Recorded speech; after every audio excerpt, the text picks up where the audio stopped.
carried unanimously. We'll now move on to the final item, number 6, just for the benefit of committee as well. There was suggestions we defer this, but we do have some people here that we'd like to hear from on this item, so we'll be going to it. Mayor Zaire. Just so we can think about the rest of the day, before we go into this last item, there are scheduled, we had an hour and 5 minutes for community infrastructure services, which was supposed to start at 3:30. I don't know if there are any, we had one delegation, I don't know if that delegation is here. Yes, he is. And you say we have delegation here for number 6 as well? That's correct. And I'm wondering if we should be hearing the delegations, and then we, so that we can stick to our timeline for dealing with the special counsel, or we're going to be in trouble getting to our 7 o'clock timeline.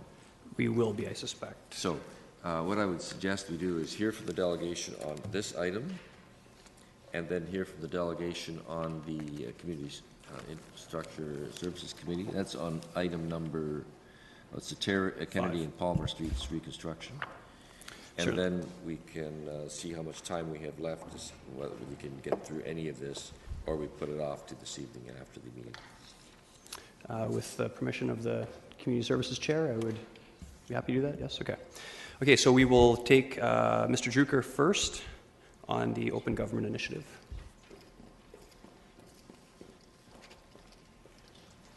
Thank you, members of committee. Thanks for your patience. I'm pleased to be able to address you on behalf of Open Data Waterloo Region, which is a community group focused on supporting better open data policies for municipal governments and other entities, as well as organizing events in the community. So that included a large conference last year called Go Open Data, which was attended very well by people from across Ontario. So I would just like to offer support for the City of Kitchener's Open Government and Open Data Initiative. So we're very pleased to see that coming forward. The open data policies specifically are very good, especially the open by default approach, which will obviously take some time to work out, but that's really where some of the best value comes in open data, where open data is not just a website, not just a catalog of some data sets that are updated sometimes, but an integral portion of the way the municipality operates, where data is made available to the public as well as other stakeholders, both inside the government as well as other governments, as part of normal procedures, unless there's a reason to do otherwise. And so that's the right level to build in open data into the government from our perspective. The important things to do there are to actually follow through, to ensure that departments are all going along with it, that you don't get somebody sort of continuing with a silo mentality, and to make data available with a permissive license that encourages groups and developers and data journalists to make use of the data, to share it, to incorporate it into things like OpenStreetMap, and to just provide for a better interaction between government and the public. So that's all I really have to say. Thank you. Thank you kindly. 2 questions. Councillor Glenn Graham. Thank you very much, Michael. I really appreciate you coming today.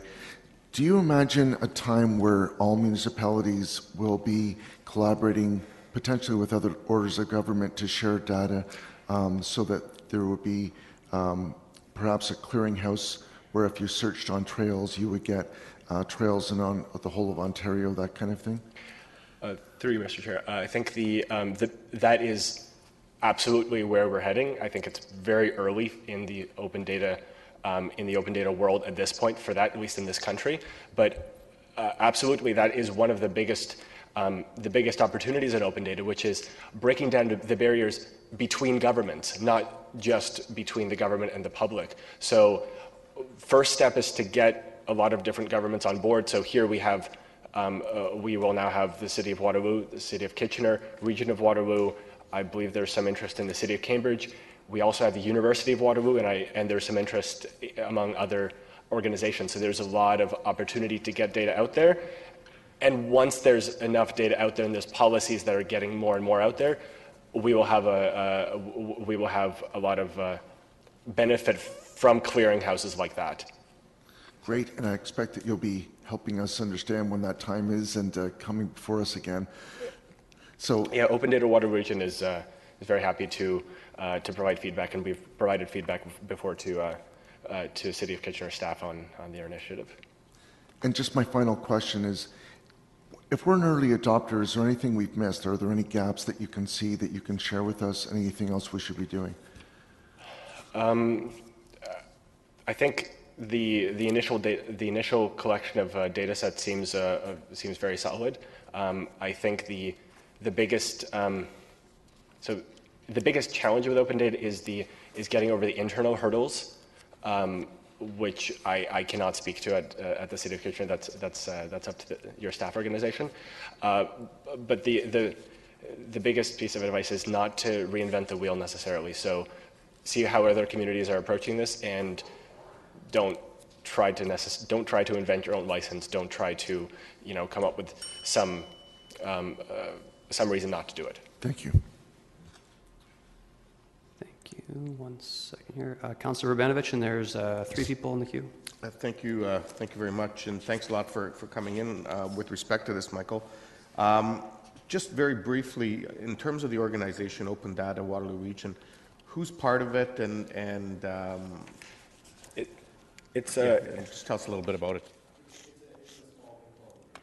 I don't think he's on. There you go.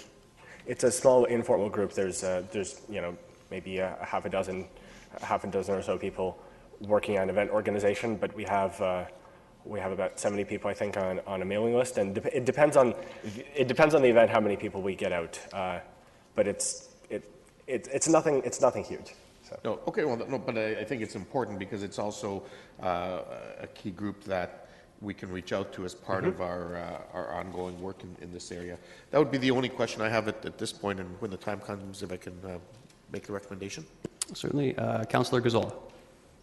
Yeah, I don't have any questions of the delegate, and I was going to ask to move it, but I guess I've lost out on that one. Yeah. Okay. I do have a question of staff. There will be questions of staff and staff presentation as well. Okay. No further questions, Mr. Druker. I just will say that I share your enthusiasm for this item. Thank you, much appreciated. There we go. Okay, there are no further delegations, so I would pass it over to staff at this point.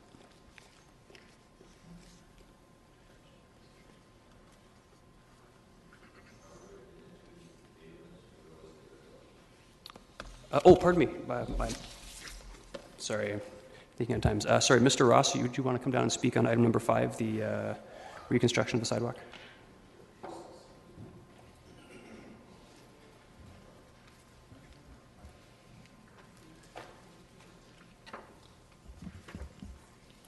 Apologies for the delay, sir. Yeah, thank you for letting me be here today. So my name's Terry Ross, and I've lived in that area since 1965, off and on, just a few blocks here and there, but I've always gravitated back. And I'm one of only a few people who have lived in that area for more than 20 years on Kennedy and Palmer Avenue.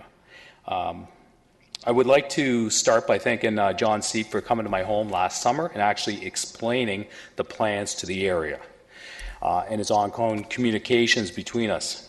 Also thanking Frank for answering my questions, as well as other councillors on staff who I've met at different locations, and a lady named Diana for calling and registering me for this meeting. However, I was not informed until the 19th of this month of the agenda to this or the report for tonight. So it's been a little bit difficult to get the neighbors together, and there's 39 neighbors, trying to get us all together so we can address our concerns. I'd like to go into the report that you all should have, page 5.2. It talks about the Ion Station stops on Borden, Charles, Mill, and Ottawa. None of those areas have sidewalks now. So how are they going to get to my area where you want to put in sidewalks? Those areas are also not listed for future sidewalks on pages 5, 8. I would think that a sidewalk's needed to get to the Iron Horse Trail, to get to the Palmer Kennedy area that's been reported into the report itself. The cost has been estimated at $36.5. It seems a little low to me because it doesn't take into account items that were mentioned on the 27th at the public meeting that was held at the Mill Courtland Community Center. It was discussed that night that number 182 Palmer would need a retaining wall, and I would think a retaining wall would add to the cost because the sidewalk will be 1 meter below the present grass level. It's not listed in the plans in the report, and I was told that modifications can still be made. I estimate that there's about 300 meters of sidewalks to be installed at the new locations, and that's why the 36.5 seems a little bit low. 200 Palmer will have a parking issue. Right now there's no sidewalks. Their cars almost come out to the edge of the road. If you put a sidewalk in, they're going to be overhanging. Page 5.5 talks about the Ohio Buckeye trees that are on Kennedy, that they won't grow to full height and are undeveloped. They will be removed and replaced with a new species. The photos are, you can see some of the trees in the report. I also have photos I brought with me that I took last summer that shows very blooming and healthy trees. While I respect what Lindsay has said about that in her professional opinion, we the neighbors disagree with that. Page 5.6, the pedestrian charter quote. While pedestrian charter does not speak to the locations of the sidewalks specifically, so therefore we presently have sidewalks on one side of the street that are now used, but many just walk out of their driveways and cross to their homes on Palmer, or for example, when they come down Palmer from Kennedy or from Courtland towards Kennedy, they start walking down the road. They don't use the sidewalk because they're going to the Iron Horse Trail because it is a direct route. They don't want to walk down a sidewalk and take a couple more steps the other way. Page 5.7, the Accessibility for Ontarians with Disabilities Act. Quoted, while the AODA does not specifically state that sidewalks are required on both sides of municipal roadways, it does speak to physical barriers. So the barrier for every citizen is the amount of snow this winter. Our street is small, we have large banks and no more locations to put it. With additional sidewalks will be less space to place the snow. I was at my daughter's home in a new subdivision earlier today. They have sidewalks on both sides. The snow is higher than my SUV, and it's already been removed once this year. So we should have the right to choose in our area since we're existing citizens in an older developed area. Page 5 and 8 lists future sidewalks, but nowhere does it list the ION locations. They are mentioned, but does not mention Mill Street. The road is not, it does not mention for future sidewalks the Mill Street or Ottawa locations where the road has no sidewalks at all. What it doesn't mention in the report is also that Kennedy is supposed to shift north by 1 foot. And I was told this is because the hydro poles are too close to the edge of the road. And I have contacted Kitchener Hydro, and they don't have any rules on proximity to the road. In summary, we feel our property resale values will go down because of this. All of us, it will cost us our usable space. On Kennedy number 2, 4, and 6, we will have people walking a couple feet from where we sit in the summer. We do not wish to have these proposed sidewalks and boulevards. They will eliminate our parking, eliminate the use of the front portion of our yards. And we are like older neighborhoods. We mingle in the front. We do not hide out in our backyards. There will be lost parking for 11 on Kennedy and 10 on Palmer. Not all of us have garages. The garages that are existing are usually on the sides that have the sidewalk. Thank you for allowing me to present our opinions. Thank you. Okay, thank you, Mr. Ross, for your presentation. Questions of the delegation? I have a couple in here, but I think only Councillor Etherington. Did you want to have questions? Oh, sorry, Councillor Gazzola. I thought you had queued in for the previous item. Councillor Gazzola. Yeah, my first question was, I wondered what your thoughts were on the sidewalk. I think you've answered that one.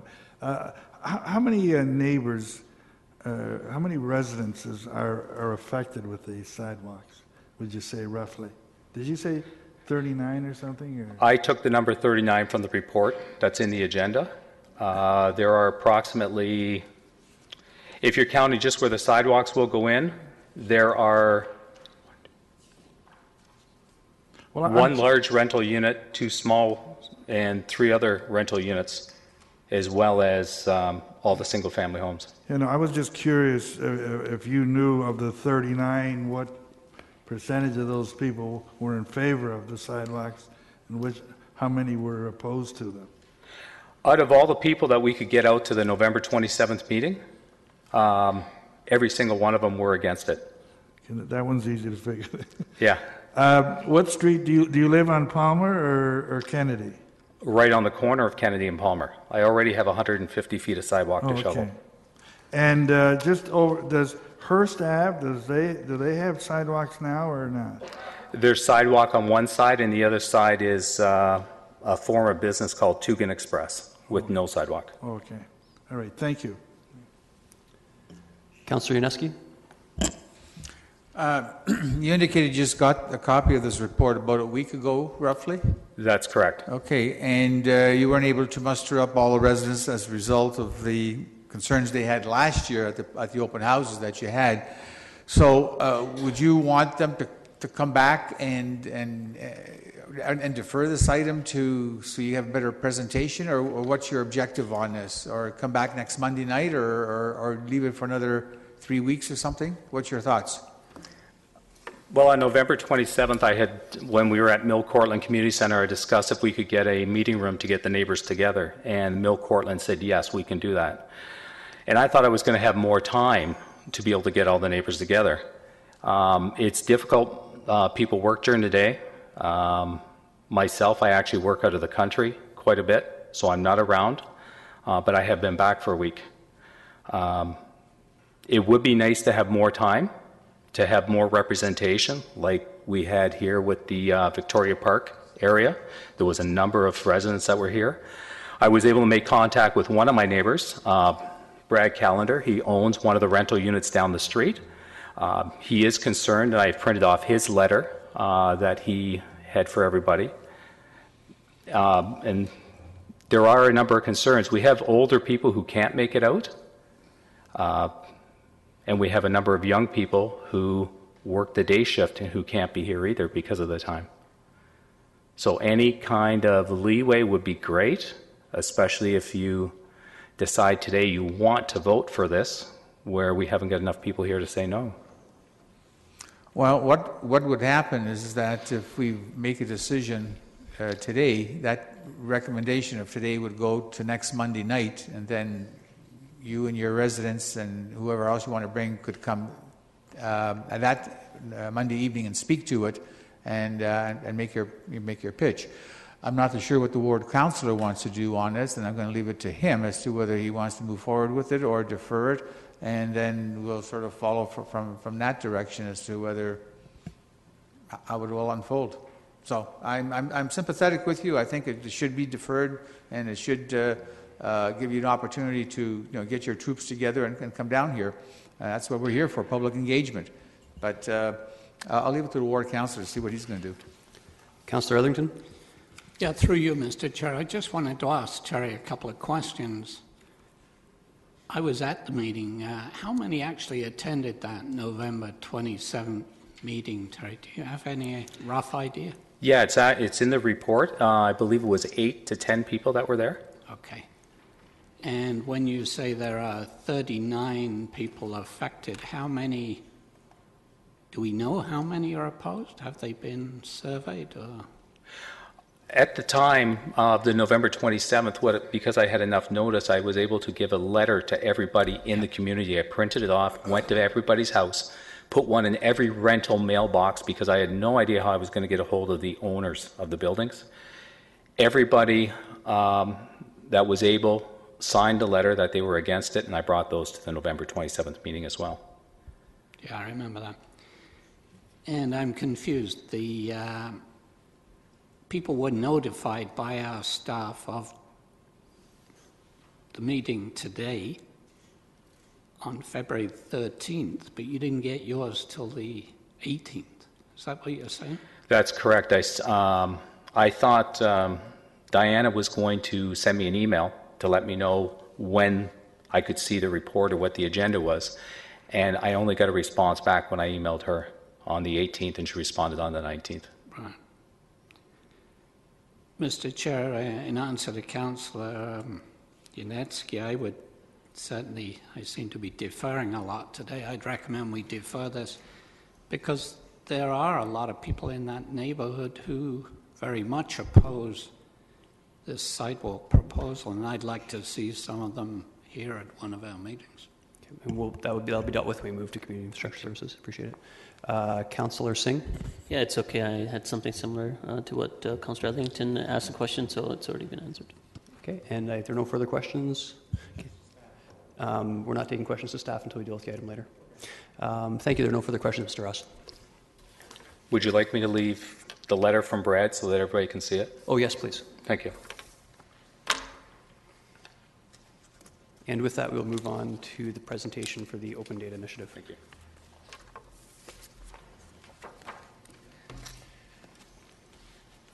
Thank you, Chair Davey. I'll wait for Diana to bring up the PowerPoint.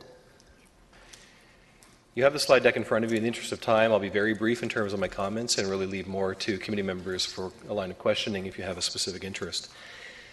You may recall that we were here, Yuri Konga and I, back in October at a strategic session to introduce the city's Open Government Initiative. And today's presentation follows up on that, really to focus on what's happened since that point in time and bring forward two specific recommendations. So there is a threefold purpose for the presentation today. One, to talk about what we did and specifically our approach to public engagement. Secondly, what we heard through that engagement. And lastly, what we're doing. And we're seeking direction on two things. One is an updated accountability and transparency policy, and the second is an action plan for the next 4 years to support that. Some of these things may look familiar. As I mentioned in October, the discussion really revolved around the definition of open government, what it meant for the city, and what some future directions may look like. And essentially, it's a belief that governments have a responsibility to citizens to be accountable and transparent and participatory. As we mentioned then, a lot has already been done within the City of Kitchener, but there's room for us to continue moving forward under the three guiding principles that are shown in the graphic up on the screen. Council supported the direction back in October, and you gave your blessing for us to proceed with public engagement, which has been our focus over the past couple of months. So as I mentioned, stakeholder consultation was a major focus for us. There were 6 activities that were undertaken since October to first confirm our framework, second identify actions, and lastly obtain advice, and specifically, as you heard from the delegation, around the open data launch in terms of potential priorities and opportunities for collaboration. So the 6 activities were first a discussion at a joint meeting of all advisory committees. Secondly, an online survey specific to this purpose. Third, we added questions to the Environics survey of 1,002 city residents. We had discussions with a number of undergraduate and graduate university classes during Local Government Week. And lastly, multiple discussions with with the open data stakeholder community. All of the results of the consultation are summarized in Appendix A, and I'll speak briefly about them in the next couple of slides. So as you see, if you look at the appendix, there was a lot of input received through those 6 channels, and so we took some time to analyze and synthesize all of those findings to understand what the key themes were that were emerging from all 6 of those channels. And these are the 5 key themes that did emerge, and they found their way into our updated policy and our action plan. And I don't want to belabor the discussion, so I won't walk through them in great detail, but I thought I would just choose one of them and basically demonstrate to you how the feedback we elicited did find its way ultimately into the findings you have today. So first we met with advisory committees, and you can see here the question that we posed to them, and it was one of a number of questions, and essentially we were asking them to identify strengths and gaps in terms of participation approaches undertaken by the city. And here are the 3 key themes that we heard from our advisory committees. One was the need for us to simply improve awareness. Secondly, to improve access to information with a focus in online information. And further to that point, they expressed an interest in further exploring opportunities for electronic engagement. They were careful to say that that's not the be-all and end-all, that we need to maintain a focus on traditional methods, but our major thrust going forward should be on improving e-participation. In terms of our online survey, we asked citizens to rank order a number of different actions for open government, and they're listed here. And if you look at the results, essentially what we heard is that developing new ways to encourage public engagement and participation was the highest priority through the survey that we undertook. So we took that question a bit further in the survey, and we then asked people to tell us how they would prefer to participate in the activities of government. And loudly and clearly, we heard that email and online participation were the most preferred options. And this is maybe not surprising, given it was an online survey, that we would hear from those participating that electronic methods were preferred. But it was also interesting, if you look towards the right, the third most popular response was social media. And we did see the response rate improve on that one as we further promoted our efforts through social media. And so it's clear that our efforts to engage people through social media in the survey influenced the result and the response from citizens. And lastly, we asked in the other direction, how is it that citizens would like to receive information from the City of Kitchener? And again, perhaps not surprisingly, electronic means of information sharing were preferred over in-person or hard copy. And it was interesting to note, if you look at the three largest bars, there was no clear preference between the electronic means, between social media, the website, or email. So clearly, we need to be making use of multiple channels when we're providing information electronically to citizens. So as you know, we completed in around the same time frame the Environics survey, and the difference between the Environics survey and the online survey that we conducted is that the Environics survey is statistically significant, so there should be a higher degree of confidence with respect to the results. And also there was not a selection bias in that it was a telephone survey conducted by the polling firm, so it should not indicate a disproportionate number of people oriented already to electronic participation. So in terms of the question, that we asked citizens, again, the question was around how they would like to give specific input on policies that affect them. And the survey told us that citizens would like to see new ways to provide input, primarily online. And as I've mentioned, this is consistent with the online survey result, but it does not have the same selection bias that perhaps that online survey would have had. In terms of the local university students, we had the opportunity in Local Government Week to provide a presentation to a number of classes, and at the end of that presentation, engage those students in a dialogue around open government and open data. And we asked them for their perspective on how they've been involved in the past and also what opportunities they see for us to improve participation in government. We received some great feedback, and again, the focus in those conversations came to rest on electronic engagement with citizens around civic issues. There was interest in the use of online tools, including budget tools and also the ability to vote online. And it was interesting because that was tempered or balanced with a recognition on the part of students that there are challenges associated with implementing technology, resource limitations in government, and so I think they were pragmatic in terms of the feedback that they offered. So it was clear to us as we digested all of that feedback that there was a very clear theme emerging as we talked to citizens throughout all of these channels around how to better engage and improve participation in government. And I trust that you see it even based on the quick overview I've given. And so to follow this example through, here are the means in which that feedback specifically found its way into our policy and action plan. So as you look at the draft policy, you see that we've reaffirmed or perhaps even strengthened our commitment to citizen engagement as a key factor in open government. But we're silent in the policy on the specific means, and that's because we expect and fully anticipate that over the 4 or 5 year life of that policy before it is reviewed again, a lot will change in terms of how we are engaging citizens, particularly using electronic means. So the action plan includes clear statements around the actions for 2014 and then 2015 and beyond, the ways in which we'll use electronic means to enhance participation via the website, but also through other channels. And so this focus on electronic participation, on electronic engagement, is one of the 10 priority actions that you'll see defined in the action plan, and we believe that we can trace that back very clearly to the feedback we've received throughout the whole process. So returning to the other 4 themes beyond participation, you can see them listed on the slide. They're detailed on pages 6-2 and 6-3 of the report. So I had some description for each of them. I won't belabor the presentation, but certainly if you have questions, I'd be pleased to respond to it. But I would just pick up on the third bullet there, and you heard the delegation allude to it, and that's the notion that the city will increasingly move towards a position that's open by default. And this really means that we provide information and data publicly unless there is a legal or an ethical constraint or impediment to doing so. And I think, as you heard the delegation allude to, part of this is a cultural shift that will be supported by training on an ongoing basis, but a part of it is very technical in terms of how exactly we can take data that doesn't lend itself right now to public dissemination and, as a matter of course, prepare it in a way that lends itself to being shared via open data. So the first thing you're being asked to approve today is a revision to the accountability and transparency policy. And again, this is essentially the whole reason why we're here. In 2007, when the policy was written, it outlined the expectation that it would be reviewed within the next term of council, and so we've done that. The policy is included as Appendix B, and in the report we talk about a number of enhancements that have been made. Again, they're summarized on the slide. I won't go into them in great detail, but would be pleased to respond to any questions. So the policy is really a statement of intent. It's the action plan that outlines the work that we propose to undertake over the next 4 years to really deliver on those policy commitments.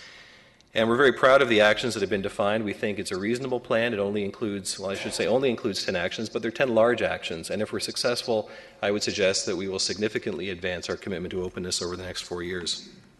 The action plan is included as Appendix E.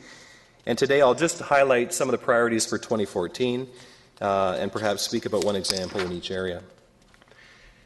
So one of the three principles in our framework is participation. In 2014, we'll focus on formalizing and developing a community engagement policy for the city. Although we have a policy statement that was approved a number of years ago, we do not actually have a policy that governs community engagement, and so we'll look to develop that. And in support of that, we'll research a number of tools for online participation, perhaps attempt some pilots, really so we're in a position as we launch in the new term of council in 2015 to make better use of electronic means of engagement across the entire organization. Accountability is the second of the three principles in our framework. And so for 2014, one of the priority actions that we'll undertake is to engage in a broader community assessment of the feedback we received through the Environics survey.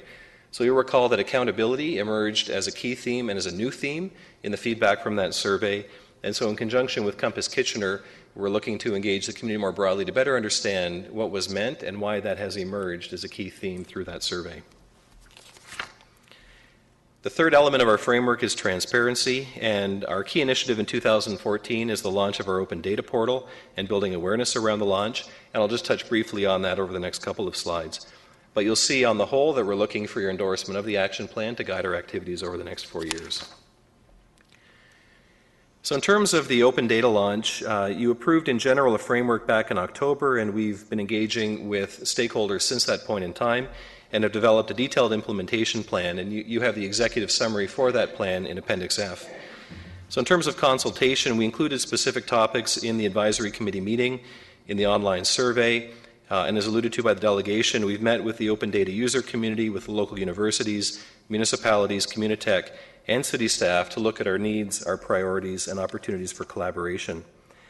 So part of the work we're continuing to do is establish the parameters for our launch. We're anticipating that we'll go live publicly in April, and so we're down to the short strokes in terms of that. We've identified a number of data sets based on feedback, input, and other considerations. They're identified in the report, and those will become our priority in the near term. And we're working on the portal that will basically be the front end for that open data via the city's website. So as I've mentioned, we're looking to do a lot of communication and engagement around the launch, which will happen in April, in conjunction with partners to raise the profile for the initiative. I'll just speak about a few of the things that have happened. In fact, Saturday was Open Data Day, which is an international event. A lot of activities happened around the world, and in Kitchener, the Quartz Labs Makerspace Open Data Waterloo Region hosted their own event. We were pleased to be represented there to provide our initial 20 data sets for that user group and basically use it as an opportunity to provide a preview of our launch and receive some early feedback. I mentioned in an email to Council a week or two ago that the City is proud to sponsor Communitech's Database Challenge event in March. And this is a critical thinking challenge event in which universities and college students are invited to basically develop solutions using open data to real-life problems. They'll be judged and will be a part of that competition there. I'm sure you heard about the recent federal announcement concerning funding for a Canadian Digital Media Network, which will be in fact located here in downtown Kitchener. Dr. Kevin Tour is the lead for that initiative, and we'll be meeting with him next week to talk more about how the city can support their efforts and how municipalities can ensure that we're all working together to basically provide seamless open data across the country. We envision lots of other engagement activities as we move forward with the launch in April, but here are just a sample of some of the things that are already underway today. So this concludes the overview. I know there's a lot of information there, but hopefully I've been able to speak to some of the highlights. There are 2 recommendations before you today, one for the policy and one for the action plan. And as one last comment, I'd like to acknowledge the work of our steering committee and our project team, some of which are represented here today.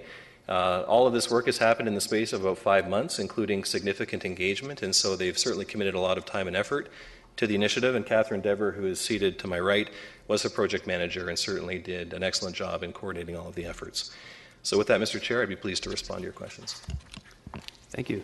Very good presentation. A number of questions. Councillor Ioannidis. Through you, Chair Davey. Thanks, Mr. Chapman, for your presentation. I guess the question that I have is regarding open data by default. Can you elaborate a little bit further? What does that mean exactly?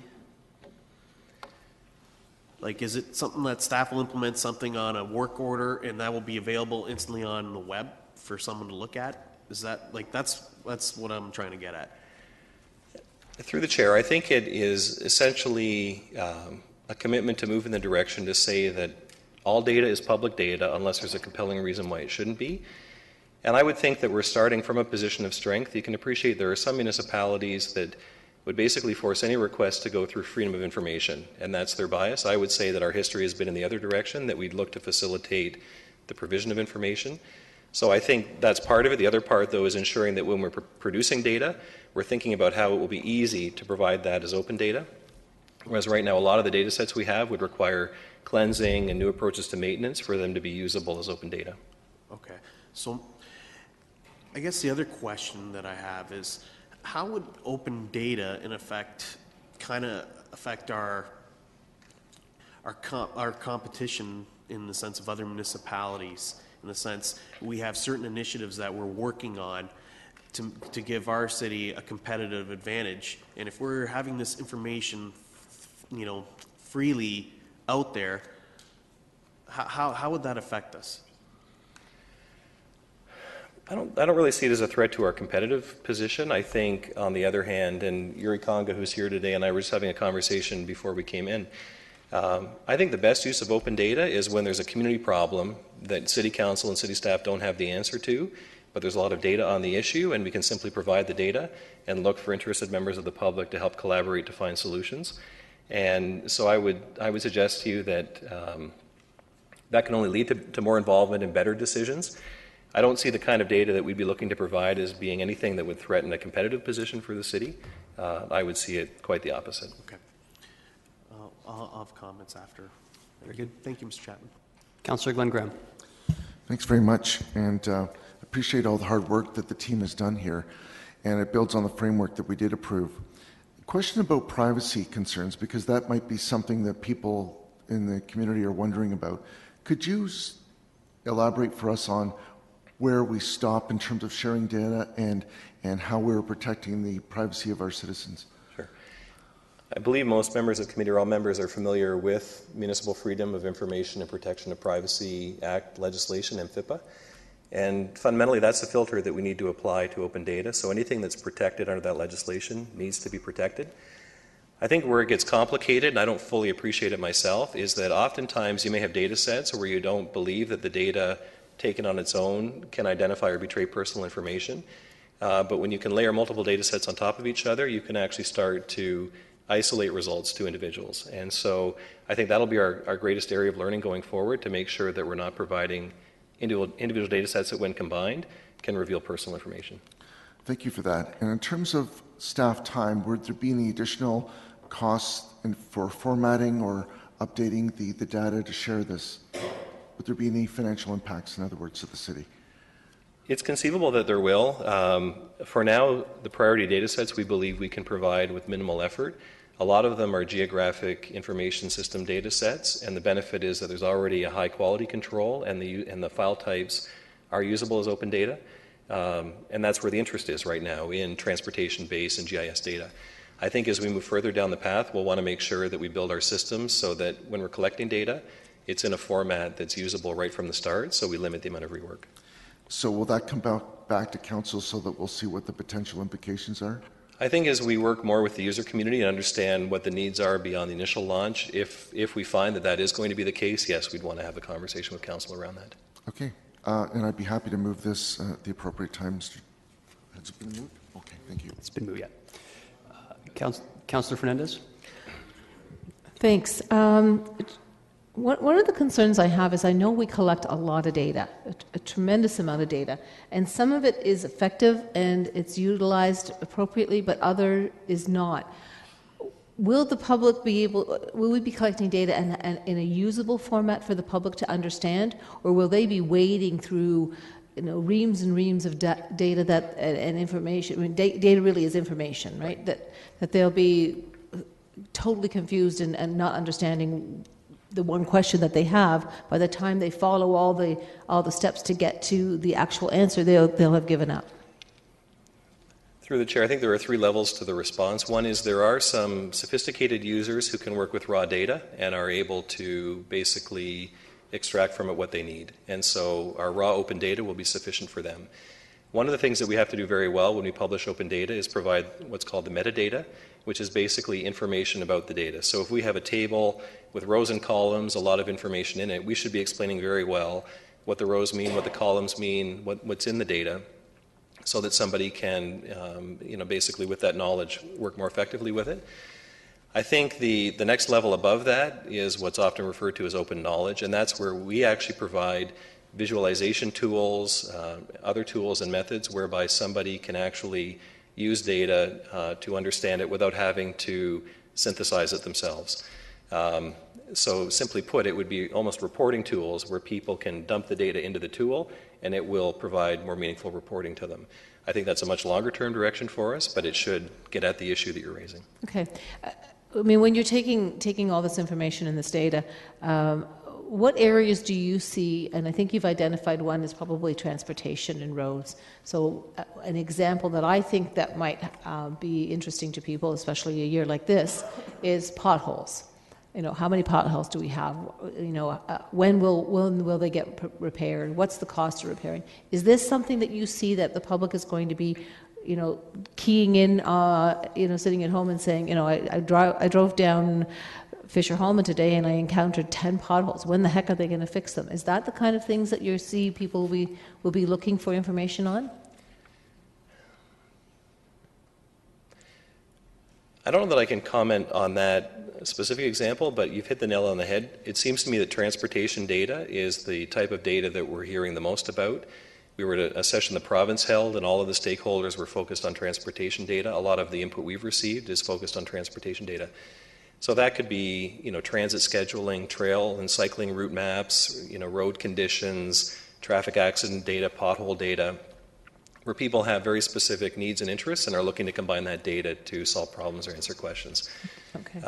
So I'll have to think about that example you've cited, but I think you are correct. Transportation data seems to be the major focus right now. Okay. Just a couple other quick questions. So, sorry, I'm just reading my questions over so that I remember again. I'll just go back. I'll go to the financial implications because I think that this is definitely an initiative that we're being requested by the public in general to do this. Is there another stakeholder that is saying that we should be doing this, that we should be offering all of these data sets and all this information? We're not being mandated to do it, so the province is not, the federal government is not. There are a lot of stakeholders publicly. Basically, all of the ones that we've consulted with, our advisory committees, the open data community, university students are saying that there is a gap right now, or there's an opportunity there, and so while we're not being mandated to move in that direction, certainly a lot of public opinion would say this is a need within the community. Okay, are we moving quicker on this than we need to, than we are able to, and then that would be cost effective? Or should we maybe be taking smaller steps to moving into this direction so that we can spread out the cost and the implications and the work for staff? Certainly, we're early adopters, so we are, I would say, ahead of the curve. But we've been very clear all the way along within the steering committee that we want to be really pragmatic in the approach, which is why there are 10 actions here. There aren't 50 action items in front of you. And I'm very mindful of our budget reality, and so my interest is in seeing how can we, continue turning the ship in the right direction over time. And this provides, I think, a roadmap for it. If there were major financial implications envisioned, we'd be telling you that. There may be modest ones over time, but for now, this is really about just changing the way we do business over the next 4 years. Okay. I think the last question I had was, we've had a lot of participation from a lot of broad stakeholders. Some of them university students who may be looking at data and information, and some of them are advisory committees who may look at this in a different perspective. Do you see that the general public will find this a bit confusing and not understand what direction this is going in, and how Cindy Public is going to be actually able to use this? Will we be doing something in terms of sharing this information on what you would need to use this open data, or any of the information, like a tutorial, I suppose? Through the chair, I don't think it's our expectation at present, or the expectation generally, that open data will be broadly used by all citizens. I think that it is targeted towards people that are able to work with data as developers, for example, or, as the delegation alluded to, data journalists who provide infographics and write stories based on this information. So I think our focus really will be working on the champions in the community who are looking for the data and can work with it, and through them build awareness, build knowledge. But Open Data Waterloo Region will be far more effective at generating interest within a user community than will the City of Kitchener. So our interest will be in working with them as opposed to trying to replicate what they're already doing well. Okay, my last question. Is there a danger to moving too fast on this? I think the only danger, and I don't believe we're doing it, but the danger would be that we don't put the systems and supports in place to sustain well what we're attempting to launch here. But a major focus in the open data work has been to think about how we're going to sustain it. We'll do the same as we look at electronic engagement. So I think we're moving quickly, but thinking very carefully about how we'll sustain what we start. Okay, thank you. Councillor Rabinovich? Thank you very much. Just two quick questions. When we look at this, Mr. Chapman, is there anything in here that of significance that we didn't include, and why didn't we include it in terms of the recommendations coming forward right now? I'm looking at Catherine, but I think we were able to capture all of the feedback in those 5 major themes. There may have been some very specific suggestions, but even those I think would fit under those 5 themes. But in grouping them, there was a lot of consistency in all of the feedback in these 5 areas. Okay. Second question, in the financial section of the report, it references the fact that there aren't any at this time, but there may be ones in the future. Can you touch on, what we might be looking at? A great example. Oftentimes when open data is launched, there's interest in generating enthusiasm by having a competition, and typically there are prizes awarded as a part of that. So at some point we may come to you and say, here's how we'd like to do a launch. Would the city consider offering a prize, partnering with others, looking for others to work with us on that? These are modest costs, but at the end of the day, that's the sort of thing I think that we would envision. Sure, and it's something that I agree. I mean, in other cities they have done that, and it's really helped raise awareness of the initiative, moving it forward. Have you spent much time looking at this from the perspective of economic development and getting their input? Because I know in some of the work that's been done, and I've heard Yuri and others talk about this, how we can link all of this together. And I know it's touched on a little bit, but just how can we leverage this with the work that we're doing to grow the tech and digital media sectors, and now open data because of the federal government's announcement? So you may be aware, we referenced it on one of the slides, that Communitech actually has a cluster within their organization called Database, and really the focus of that organization is to work with people that are commercializing solutions based on open data. And so we've established the connection with them. I think that's one of the avenues that we want to pursue much further to see how municipal open data can support their agenda. So I think it's the early days with both Communitech and with CDMI, but those I think represent the 2 best opportunities that we have right now to move that issue forward. Okay, thank you. And Mr. Chair, I'll save my comments for when I move the motion. Certainly. Mayor Zaire. Thank you. Before I I get into a couple of questions, I want to do a time check again, because we have a significant problem here. I'm not sure how long this is going to go. Are there any other speakers that you have? Right. Two more questioners and then comments. Okay, so this is liable to, and I don't know how long that's going to take, but another 20 minutes perhaps. We have, going into the community services, I understand we have staff here, 2 people here for items number 5, 2 people for number 6. As well, we have the special council meeting, and there's an individual here that is here for that item, which we were scheduled to start 20 minutes ago. So, I was just talking briefly to Pauline. I don't know what that will mean for the staff if we were to postpone CIS until after the meeting this evening, and perhaps we can ask Pauline what that does with staff, and are they able to return? Because we're not going to get all this stuff done. Right. Ms. Houston? Thank you, Chair Davey. I think what we need is some clarity in terms of timing when they need to come back, and I haven't specifically asked them whether they're available this evening. That we have people here for the consent items too, just in case there were questions. So as long as we have some clarity as to when you want them back, and if we could deal with the consent items quickly, that would be great if we could do that before special council and just leave the discussion items for later. But I don't know if there are questions. Okay, can I get a show of hands? Does anyone have any questions on the consent items for community infrastructure services? So we had 1. Okay. So I guess I'm not trying to upset the whole apple cart. The special council meeting could take 3 minutes. It could take 30 minutes. It could take 60 minutes. I don't know. Right.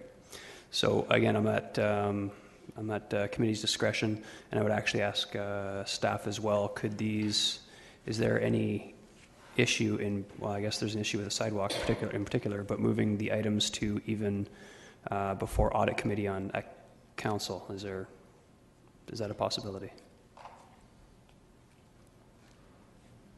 Anyone? I think we can deal with it today. I would hope we could deal with all this stuff today. Okay, and so if we're going to deal with them today then, so should these be moved to after our planning meeting then? Or can they be moved, I guess, Ms. Houston? Other than the consent items, is that possible? I just heard from staff that they are available to come later, so if you want to postpone it till after planning, they can come back then. Okay. Okay, so we'll continue that at this point. Okay, so I had a couple of questions for staff on the open data. Yeah. This afternoon, or this morning rather, I attended a MAX meeting, and 1 or 2 of the people who were there had been involved probably about 7 years ago, and there was a report. It was called Citizen Engagement Toolkit in preparing that. And they were wondering whether or not that has some of the things that were that they had participated in and had been in that full report, whether or not they are finding their way into this process, or is it outdated? And from what you've described here, the engagement issue is more about getting information out there, not necessarily the engagement from the public in saying they want to give their opinions on a particular subject and be part of a decision-making process. Is that correct? Through the chair, it is both ways, but in terms of participation, the feedback was largely focused on the need for greater electronic engagement. So our hope is to update that toolkit and the framework and formalize a policy which doesn't exist today. So it will build on that foundation that was laid, I think, between 5 and 7 years ago. Okay, so is that report still being utilized as a toolkit? It is. So there were 4 steps along that engagement continuum. We still apply that thinking in our staff reports. You see the reference to that under community engagement. Yeah. I think what we heard loud and clear is that we need to be doing more in terms of electronic engagement, and so that will certainly be a focus as we update and refine the policy. Okay.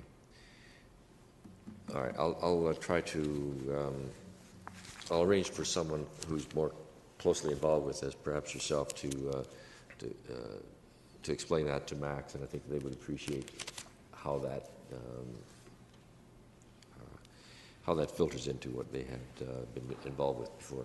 Just on that point, Mayor Zer, they were at the all-committee meeting, and so we offered at that point to actually go to any interest advisory committee meeting and make a presentation, so we'd be happy to appear on their agenda if that's helpful and address the whole committee.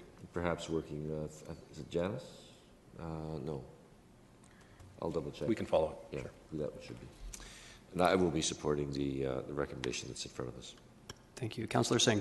Yes, thank you. And I had a number of questions on open data, but I think the mayor has shamed me in shortening my questions, so I'll try to be brief. You know, I see this as a new frontier, obviously, and I'm hopeful that we can at the same time prospect for some nuggets as a benefit to the city as a corporation as well. With enabling raw data, obviously the general public has no real usage of that, but with our key partners out there in the community that can access that raw data, what type of ways do you see that initiatives could come forward that we could pose out questions, say, this is the data that's available, this is what we're pondering about, what's some solutions out there in the private sector that you could provide with the data available? So I don't know, Yuri, if you want to come and just give some quick examples from your experience in terms of where that's being done well.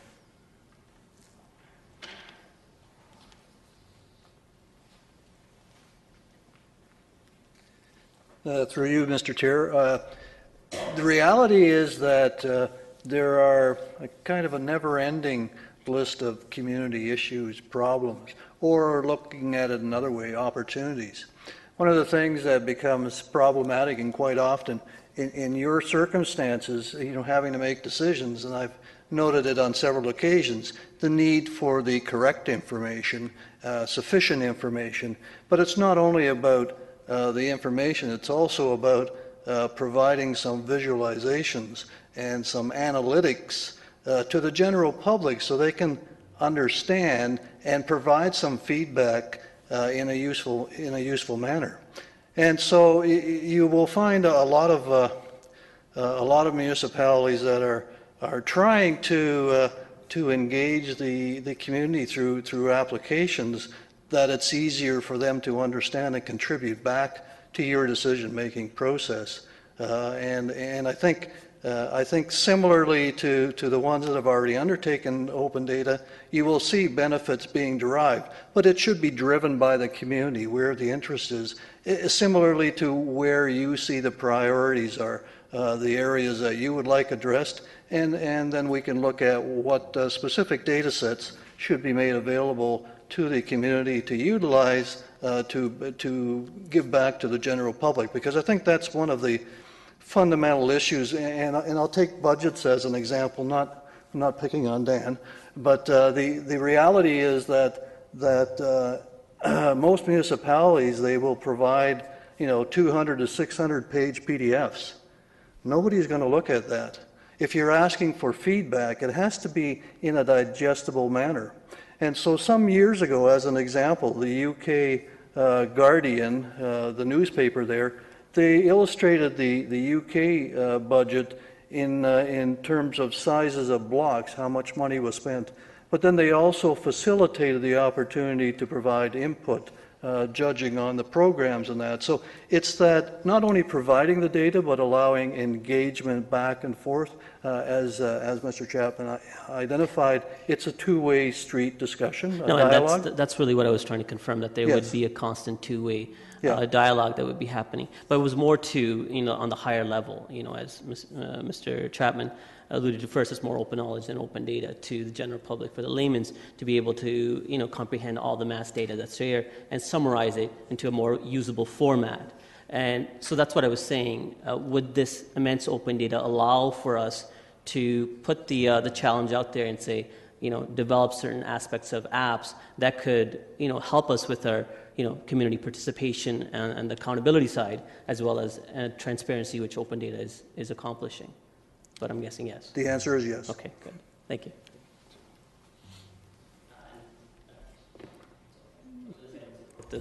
Okay, great, thank you. Councillor Gazzola. I want to start off by telling you that I know where all the potholes are in the city. I've hit 60% of them.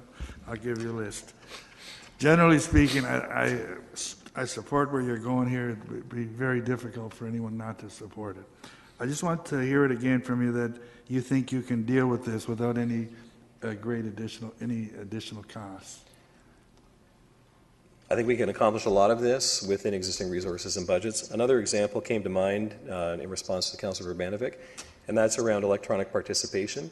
There are a lot of open source tools available, but there are also applications that we may want to look at in time that we would acquire at a cost. We don't have that envisioned right now, but the whole point is we'll come back to Council with ranges of options and identify costs if there are costs to be had. At this point in time, we're not forecasting them. Okay, this next question, you may not have time. I was going to ask you if you could give me a couple of examples of going down this road which are different than where we are today. Is it possible to give a couple examples, or is that? I mean, I'm trying to truly understand. You know, what exactly does it mean?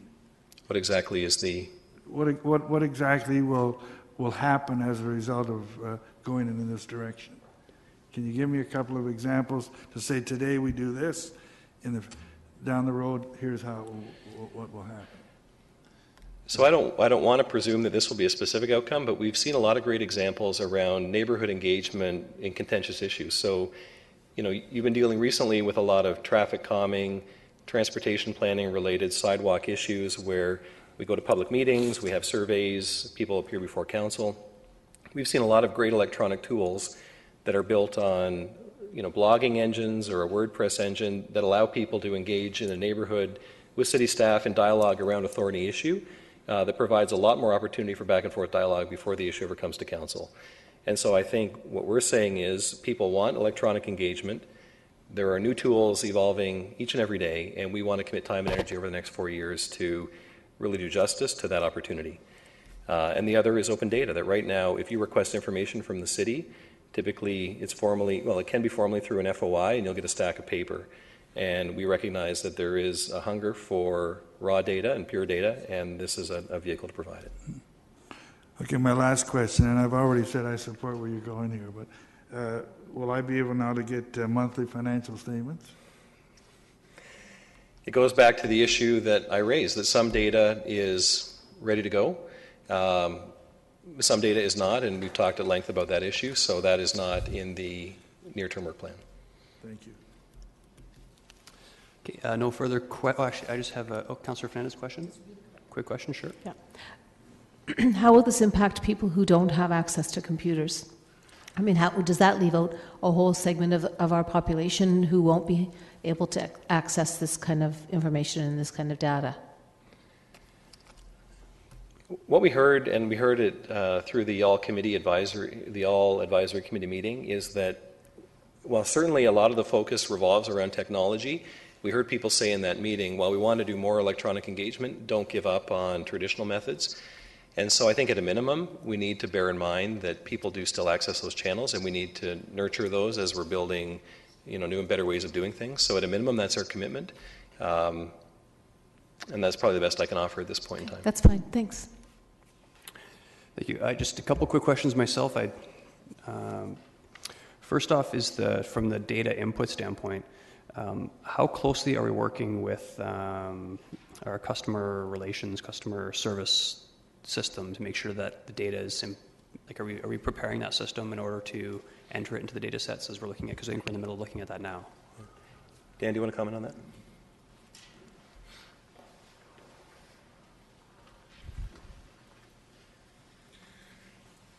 As you're aware, we're in the process of the customer service strategy as well. The plan to have the CRM system and come back to council for next year's budget to move forward with that. That's kind of the target area where we'll be able to build in a lot of the data we would hope to extract out of there. The system we currently have, there's a number of different feeds to that. We may be able to pull some of that information out, but at this particular time, a lot of that information would be a challenge to get.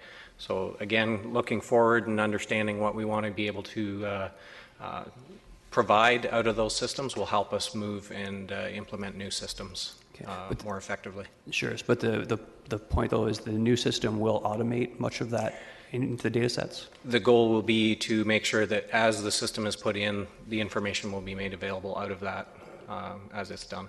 Very good. My only other question is on the e-engagement side of this. In terms of the Mayor Zaire brought up the idea of, was it mostly going out or coming in? In terms of coming in, are there any issues, like privacy rule issues, that would prevent us from identifying who is commenting or who is providing the information or the requests or the concern back to us? To the extent we're using electronic channels to gather citizen input? That's your question? Right. Is there, yeah. Yes.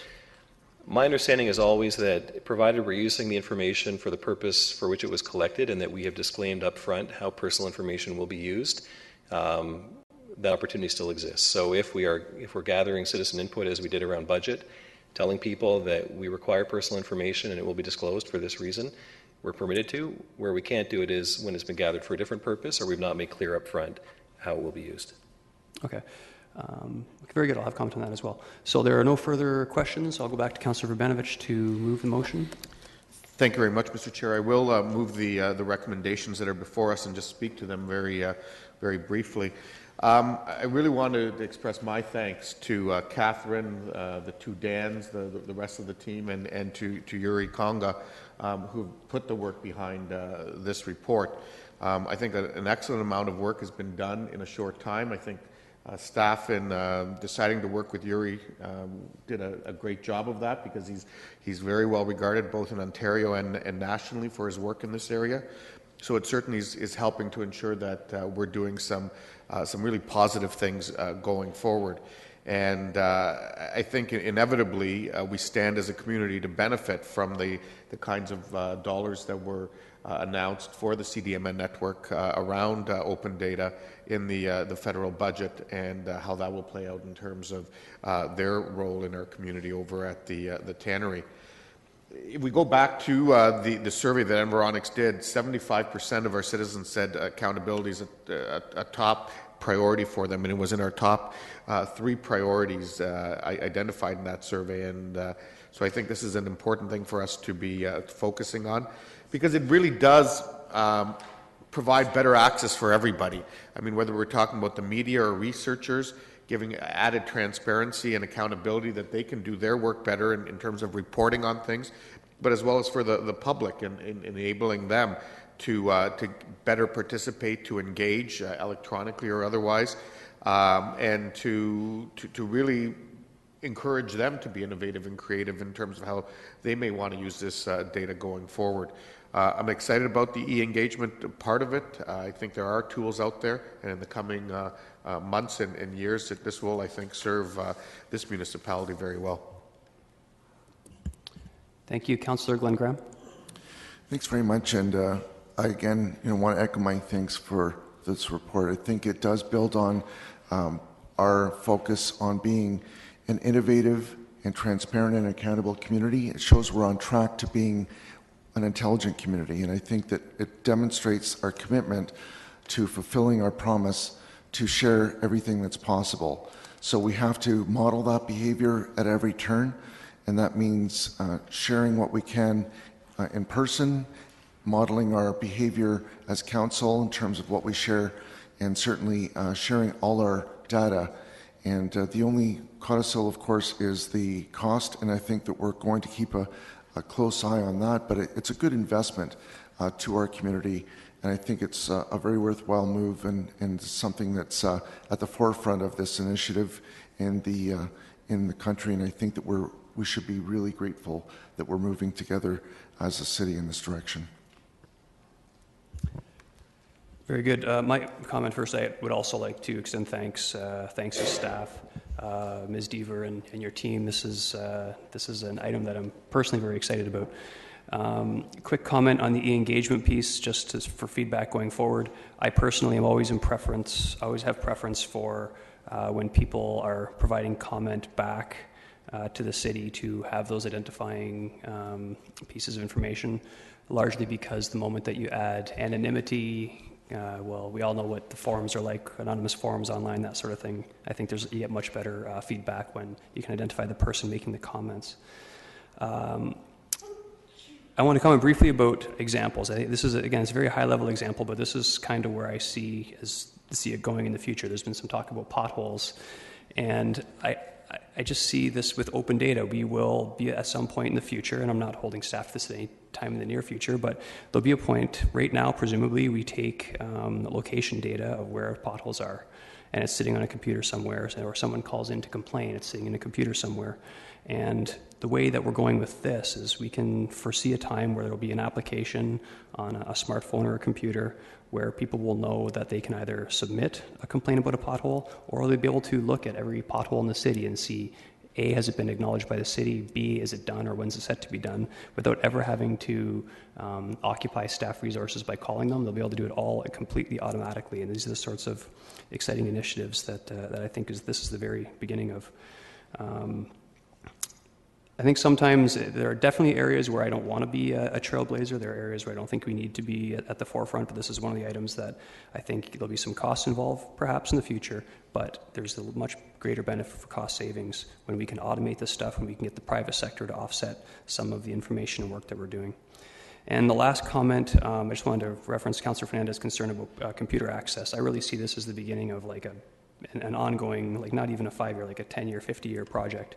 And I think it's a safe assumption that when tablets like this can be had for $100 today and open free Wi-Fi becoming ever more popular, I think it's a safe assumption for the future that every citizen will have access to these sorts of devices and this sort of information. That's why it's so important. So it has been moved by Councillor Verbanovich, and a recorded vote has been called.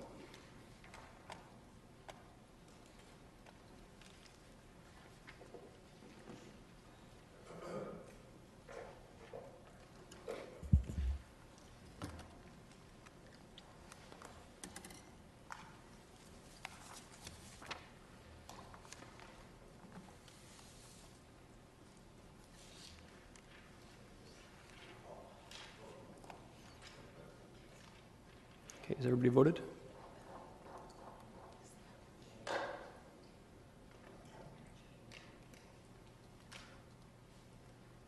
Okay, those in favor? And that carries unanimously. Okay, that is it for Finance and Corporate Services. I presume then we'll be moving into Community Infrastructure Services first, or are you going to do special? Well, we were going to deal with the consent items, I thought. Yes. So I'll clear out quickly.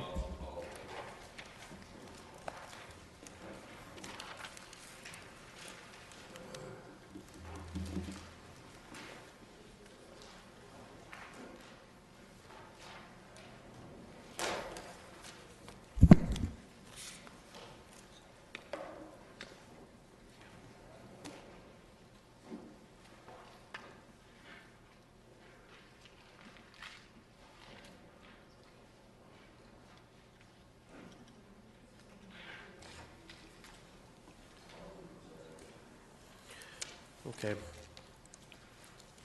Do we have a mover for Mayor Zare moves to the consent items? All those in favor? Do we have a question? Oh. Councillor Gazzola?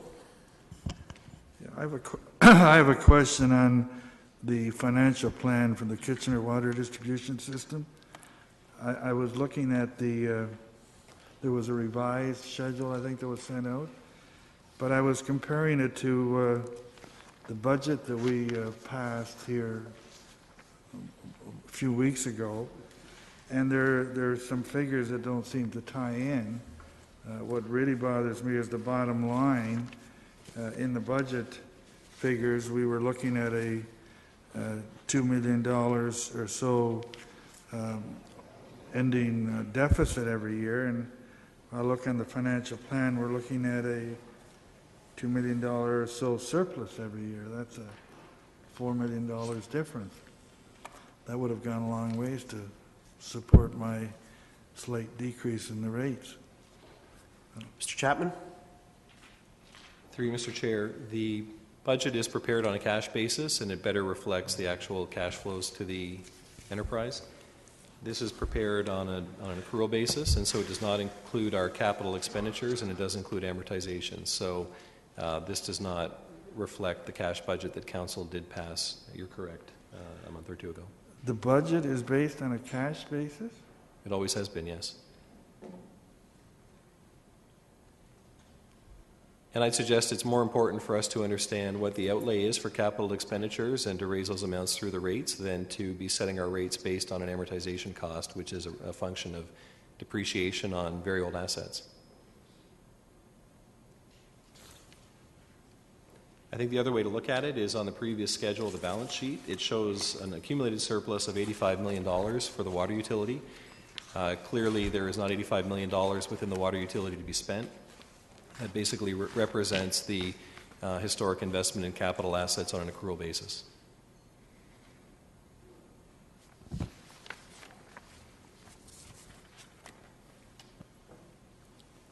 Are you finished, Mr.? Do you have any? I'm done. Okay. Done like dinner. Councillor Fernandez? Yeah, my question is related to the water quality incident summary. I noticed a couple of issues in my area, and just wondering how we deal with these. Most of them are low chlorine. One is high chlorine up at on Bean Drive, which is adjacent to Strasburg Creek. So I'm a little bit concerned about this. You're already in, Ms. Mick. Through the chair. The low chlorine, we typically see those at the end of dead-end mains, so we do proactively go out and flush in the spring and in the fall, and in some cases where we have reoccurring issues, we will look at installing an auto flusher. The high chlorine was, for lack of a better word, a blip in the system. We don't typically see high chlorine, and as soon as we flushed, it came back down. We were a little bit nervous about the equipment we are using. We revised our procedure as well, because our equipment, you need to have another item to go with the equipment to read the high chlorine. So the number we're not totally comfortable with. So we've revised our procedure that if the chlorine goes above a certain level, we contact the lab who has the proper equipment. But we reported it just the same. Okay. I guess the reason this is also a regional well, right? Where the region is out at this well quite a bit. Is that right? Correct. That's a regional well. Yeah. That sample was not on. It was on the distribution water, not the regional raw water. But yes. Okay. Thanks. Okay. All those in favor? Opposed? It's carried.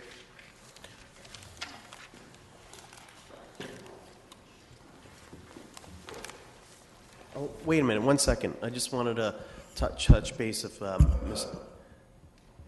is anyone here for any other items? Mr. Chavan, you want to come down? For probably Blair Creek. Sorry about that. Go ahead. Sorry, good afternoon, members of the committee, Mr. Chair. Just here to speak to item number 6, Blair Creek Bridge. Consultant selection, and just be brief to say that we're here in support of the staff recommendation on behalf of Activa as a planning consultants for Activa, and just would like to support the recommendation. Thank you. Okay. Do we have any questions? Councillor Fernandez? Yeah, just one question. On the map, I noticed that the development that we're talking about is in the... Do you have a map with you? I do, yes. Okay. So the map that is in the lower left-hand quadrant of that, is this the development that we're talking about that is moving forward? It is on either side of the creek. So this is the bridge crossing we're talking about? Yeah. Yeah. But specifically in the report, I thought I saw 30T-08203 as the lands that are being developed. Correct. And that plan is on either side of the Blair Creek, to the north and south. Okay. So help me understand how the development in the lower portion, what phase And what timeline are we talking about for the lower part, not the upper part?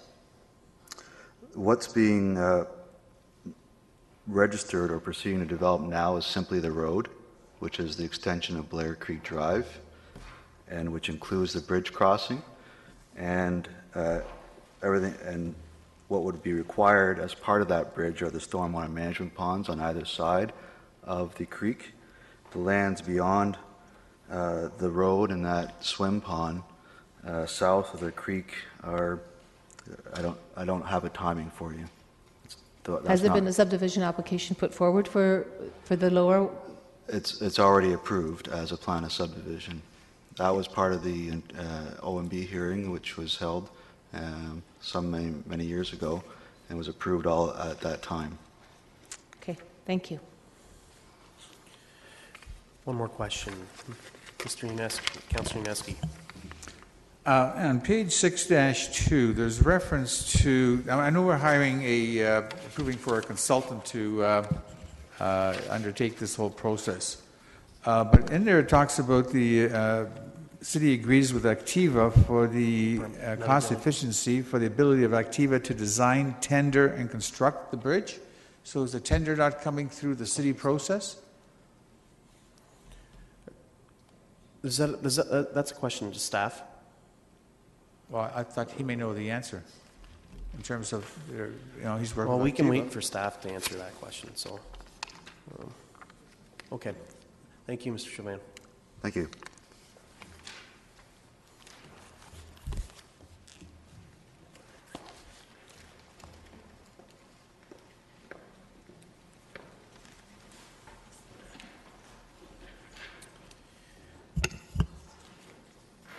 Okay, well, it's too bad we're jumping around today, but it's trying to accommodate everyone's schedule as best as possible. So if the clerk's table, you can also switch that to council from committee, please.